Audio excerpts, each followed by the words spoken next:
नारायण। अभी नाम की महिमा ही चल रही है। आप लोगों को लगता होगा लंबा चल रहा है। शेष कथा कब कहेंगे? जब महीनों तक केवल नाम के महिमा में लगा दे रहे हैं। तो हम कहते हैं नाम के अतिरिक्त कुछ है ही क्या? कथा में नाम की ही तो महिमा है। यदि नाम में ही मन नहीं लगा, जप में ही मन नहीं लगा, तो पूरी कथा सुनने से क्या लाभ? ये कोई उपन्यास नहीं है, किस्सा कहानी तो है नहीं, मनोरंजन की बात है नहीं। भक्ति को दृढ़ करने के लिए ही कथा होती है। नाम में दृढ़ भक्ति हो इसलिए कथा होती है। तो इसलिए नाम की महिमा को जितना ध्यान से सुनेंगे उतना अधिक कथा में भी आनंद आएगा। और कथा सुने चाहे न सुने, नाम की महिमा सुन लिए, नाम में डूब गए, नाम जप में लीन हो गए, तो फिर बेड़ा पार है और कुछ करने की आवश्यकता ही नहीं। अन्य चीज़ें जो करेंगे वह अतिरिक्त करेंगे, वह सोने में सुहागा हुआ। सोना तो नाम जप ही है। और नाम को छोड़ दिए, कथा सुन लिए, तो फिर सुहागा सुहागा रह गया, सोना नहीं है। तब वो जो है लोहे और एल्युमिनियम पर इत्र छिड़का हुआ समझिए, वह कथा होगी। इसलिए नाम पर विशेष ध्यान देना है। नाम की जो व्याख्या चल रही है इस पर विशेष ध्यान देना है। तो आगे कहते हैं, चहु जुग तीन काल तिहु लोका, भय नाम जप जीव विशोका। वेद पुराण संत मत येहु, सकल सुकृत फल राम सनेहु। कि चारों युगों में, तीनों कालों में और तीनों लोकों में नाम जप कर जीव शोक रहित हुए हैं। वेद पुराणों का और संतों का यही मत है कि सारे के सारे पुण्य कर्मों का फल है राम जी में प्रेम होना। चहु जुग तीन काल कहा। चहु जुग केवल कहते तो केवल एक चतुर्युगी का ग्रहण होता, इसलिए तीन काल कह दिया कि केवल यह चतुर्युगी नहीं, पीछे जितने चतुर्युगी हो चुके हैं, आगे जितने चतुर्युगी होंगे, भूत भविष्य वर्तमान, सभी में, सभी कालों में और सभी लोकों में नाम जप के द्वारा ही जीव शोक रहित होते हैं।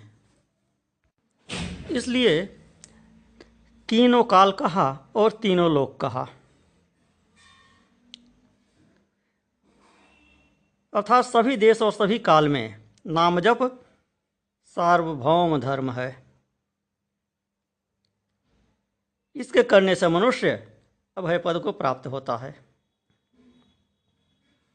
यस नाम महद्यश, इसके नाम का बहुत यश है। यस्य स्मृत्या च नामोक्त्या तपो यज्ञ क्रियादिषु न्यूनम संपूर्णतां याति सद्यो वंदे तमच्युतम्। जिसके स्मरण से, नाम लेने से तप यज्ञ आदि क्रिया की न्यूनता भी तुरंत पूरी हो जाती है। उन भगवान अच्युत को मैं नमस्कार करता हूँ। तो नाम से जो क्रिया में दोष होता है वह दूर हो जाता है। यज्ञ इत्यादि क्रियाओं में जो कुछ भी कमी रह जाती है वह नाम स्मरण से, नाम जप से पूरी हो जाती है। कोई यज्ञ इत्यादि कराते हैं तो तत्संबंधी मंत्र जप इसीलिए चलता रहता है। रामचरितमानस का पाठ कराते हैं, अखंड पाठ कराते हैं तो राम राम का जप कराते रहते हैं। तो यह पुराण मत है। और शिव जी का क्या मत है? तीर्थाटन साधन समुदायी, जोग विराग ज्ञान निपुणाई, नाना कर्म धर्म व्रत दाना, संयम जप दम तप मख नाना, भूत दया द्विज गुरु सेवकाई, विद्या विनय विवेक बढ़ाई, जहाँ लगी साधन वेद बखानी, सब कर फल हरि भगति भवानी। ये शंकर जी का मत है कि तीर्थ यात्रा इत्यादि जितने साधन हैं, योग वैराग्य ज्ञान इत्यादि जितने कौशल की चीज़ें हैं, जिनमें तप और कुशलता की आवश्यकता होती है, साधना की आवश्यकता होती है, नाना प्रकार के जितने कर्म हैं, धर्म हैं, व्रत हैं, दान इत्यादि हैं, जितने संयम हैं, यम नियम इत्यादि हैं, दम इत्यादि हैं, जितने जप हैं, तप हैं, मख हैं, यज्ञ हैं, भांति भांति प्रकार के, भूत दया द्विज गुरु सेवकाई, ब्राह्मण की सेवा, गुरु की सेवा, जीवों पर दया, दान, विद्या विनय विवेक इत्यादि जितने भी साधन वेद में बताए गए हैं, वर्णित किए गए हैं, इन सब का फल क्या है? कहते हैं सबकर फल हरि भगति भवानी। यह भवानी, इन सब का फल यही है कि भगवान में भक्ति दृढ़ होवे। यह शिव मत है। भगवंतम विभुम नित्यम पूर्णम बोध सुखात्मकम। वही नित्य हैं, भगवान हैं, पूर्ण बोध स्वरूप, सुख स्वरूप वही हैं। उन्हीं में भक्ति हो जाए तो सभी साधन सफल हैं। सब साधनों की त्रुटि भगवत स्मरण तथा नाम कीर्तन से दूर होती है। भगवत भक्ति ही सब साधनों का फल है। तो इस बात को दिखलाकर अब अगली चौपाई में यह कहते हैं कि अन्य युगों में तो अन्य भी साधन हैं, किंतु कलियुग में केवल नाम जप ही मुख्य साधन है। अन्य साधन गौण है। तात्पर्य है कि अन्य साधन कलयुग में गौण है, नाम जप मुख्य साधन है, और अन्य युगों में अन्य अन्य साधन मुख्य होते हैं। कैसे, कौन कौन से हैं? सतयुग में क्या साधन है, त्रेता में क्या है, द्वापर में क्या है, कलयुग में क्या है? तो बताते हैं, ध्यान प्रथम युग मख विधि दूजे, द्वापर परितोषत प्रभु पूजे, कलि केवल मल मूल मलीना, पाप पयो निधि जन मन मीना। तो नाम काम तरु काल कराला, सुमिरत समन सकल जग जाला, राम नाम कलि अभिमत दाता, हित पर लोक लोक पितु माता। ध्यान प्रथम युग, पहले युग में अर्थात सत्य युग में ध्यान की प्रधानता है।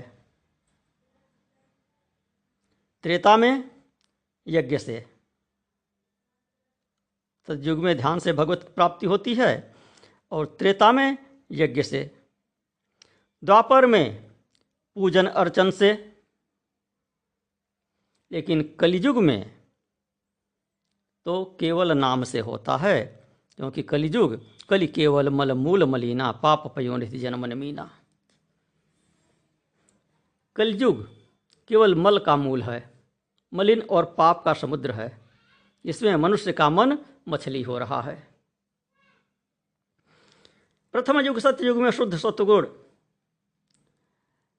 का साम्राज्य होता है, सबका मन प्रसन्न रहता है, निर्विकार ध्यान एकाग्रता वहाँ पर संभव है। अतः सत्ययुग के लिए ध्यान से प्रभु का प्रसन्न होना बतलाया। त्रेता युग में सत्वगुण अधिक रहता है, किंतु रजोगुण और तमोगुण का भी अनुवेद हो जाता है, ध्यान की योग्यता नहीं रह जाती है। तो त्रेता के लिए कहा कि सपत्नीक होकर यज्ञ कर्म करे, यज्ञ से भगवान प्रसन्न होते हैं। तो त्रेता युग जो है वह यज्ञ प्रधान है। मुख्यतः यज्ञ की रक्षा के लिए राम जी का अवतार हुआ था। और द्वापर में सत्वगुण बहुत थोड़ा रह जाता है। रजोगुण का बाहुल्य होता है और तमोगुण का भी प्रवेश हो जाता है। तो इसलिए दीर्घकालिक यज्ञ द्वापर में कठिन हो जाता है। तो द्वापर में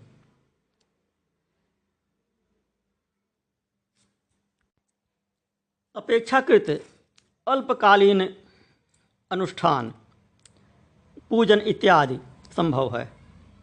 इसलिए द्वापर के लिए कहा कि द्वापर परितोषत प्रभु पूजे। इसमें पूजन अर्चन इत्यादि से भगवान प्रसन्न होते हैं। और जब कलयुग आ जाता है तो कलयुग में तो सत्वगुण का नाम ही नहीं रहता है, लेस मात्र का। ऐसा तो नहीं है कि बिल्कुल विलुप्त हो जाता है, बिल्कुल विलुप्त तो हो ही नहीं सकता है, क्योंकि तीनों गुणों के सामंजस्य पर यह सृष्टि चलती है। न्यूनाधिक्य होता रहता है, कभी सत्वगुण बढ़ता है, कभी तमोगुण बढ़ता है, कभी रजोगुण बढ़ता है, लेकिन शुद्ध सत्व 100% एक गुण कभी रह ही नहीं सकता है। लेकिन प्रधानता की दृष्टि से कह रहे हैं कि कलयुग में सत्व का नाम नहीं रहता है, तमोगुण का बाहुल्य रहता है और थोड़ा थोड़ा रजोगुण रहता है। इसलिए कलयुग को मल का मूल और मलिन कहा। पाप समुद्र में मनुष्य का मन मछली की भांति विहार करता है। पाप से बाहर निकाल दिया जाए तो छटपटाकर मर जाए। कलयुग में मनुष्यों की यही स्थिति है। सर्वत्र देख लीजिए, अच्छे अच्छे आश्रमों में, मठों में, संस्थानों में देख लीजिए, जितने प्रपंच हैं, जितना तीन तिकड़म है, उससे निकाल दीजिए, उनको शुद्ध सत्व में रहने को कहिए, भजन करने को कहिए, तो फिर 1 मिनट नहीं टिकेंगे। तो कहते हैं कि पाप से बाहर निकाल दिया जाए तो छटपटा कर मर जाएंगे।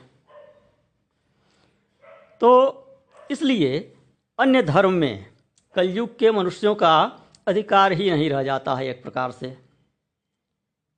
अर्थात वे ध्यान ठीक से कर नहीं सकते हैं, यज्ञ कर नहीं सकते हैं, और भली भांति विधि विधान से पूजन अर्चन भी नहीं संपन्न कर सकते हैं। तो इसलिए कलयुग के लिए कहा कि नाम ही सर्वोत्तम है। रामेति वर्णद्वयमादरेण सदा जपन मुक्ति मुपैति जंतु कलौ युगे कलमश मान सानाम अन्यत्र धर्मे खलु नाधिकारः। कल इससे कलुष मन वाले को नाम स्मरण छोड़कर दूसरे धर्म में अधिकार नहीं है, ऐसा भी कह दिया गया है। अर्थवाद है, ऐसा कहा गया है नाम की विशेषता बतलाने के लिए। ऐसा नहीं है कि अन्य कुछ आप बिल्कुल कर ही नहीं सकते हैं। नाम की प्रधानता बताने के लिए ऐसा कहा गया है कि कलयुग नाम प्रधान है। अन्य कुछ करिए न करिए, नाम जप अवश्य करिए, और नाम में श्रद्धा नहीं है तो अन्य कुछ करना बेकार है। फिर कहते हैं कि नाम काम तरु काल कराला, सुमिरत समन सकल एक जाला। कि इस कराल कलयुग में नाम जो है यह कल्प वृक्ष है, जो स्मरण करने से संसार के जाल का नाश कर डालता है। सुमिरत समन सकल जग जाला। राम नाम कल अभिमत दाता। राम का नाम कलयुग में मनचाहा फल देने वाला है। अभिमत, आपकी इच्छा को, जैसे इच्छा हो, जो अभिमत हो उसको पूरा करने वाला है। और परलोक में भी यह हितकारी है, और इस लोक में भी माता पिता की भांति आपकी रक्षा करता है।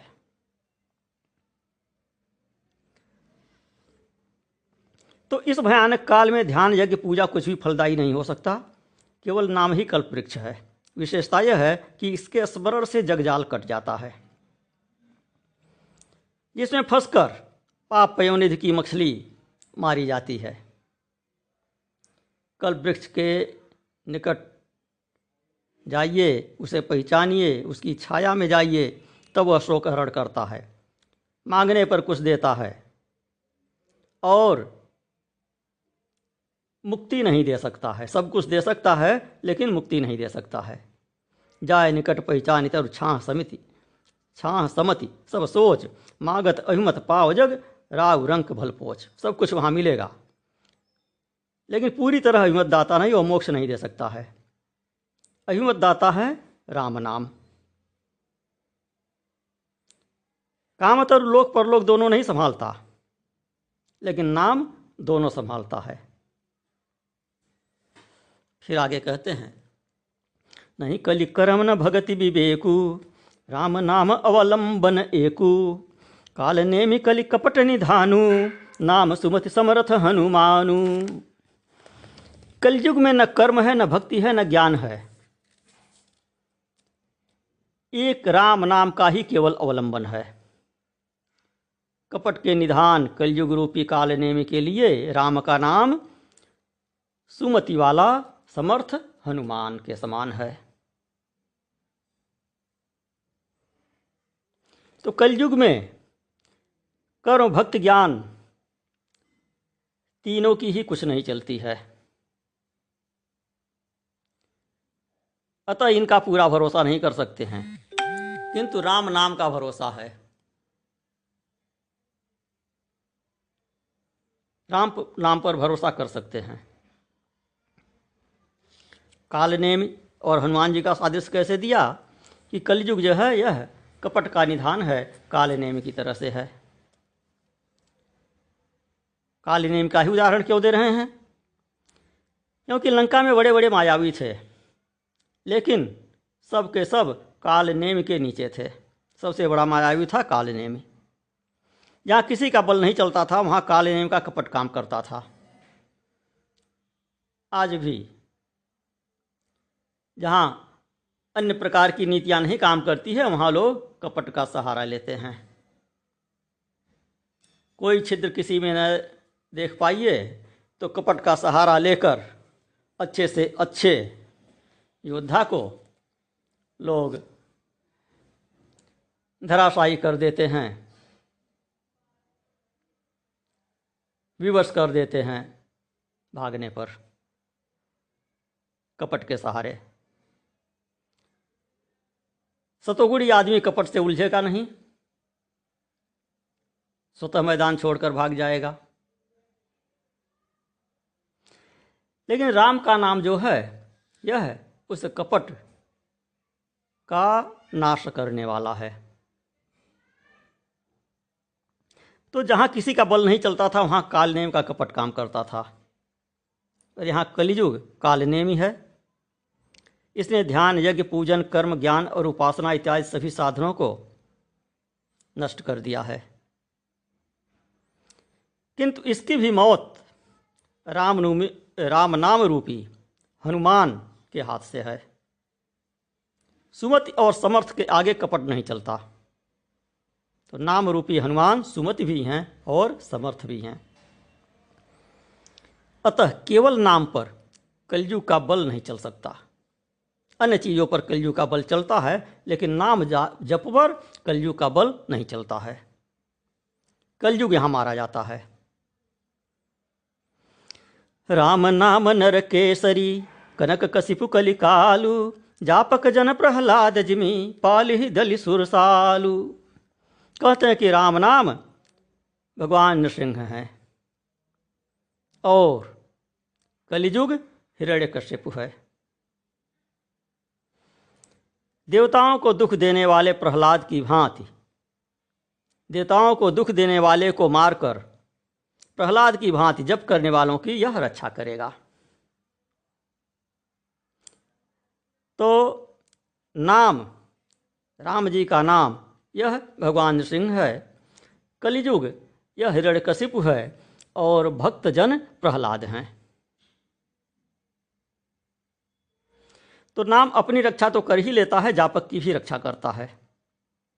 इसलिए राम नाम तो नृसिंह है, कलिकाल हिरण्यकशिपु है, जापक जन प्रहलाद हैं।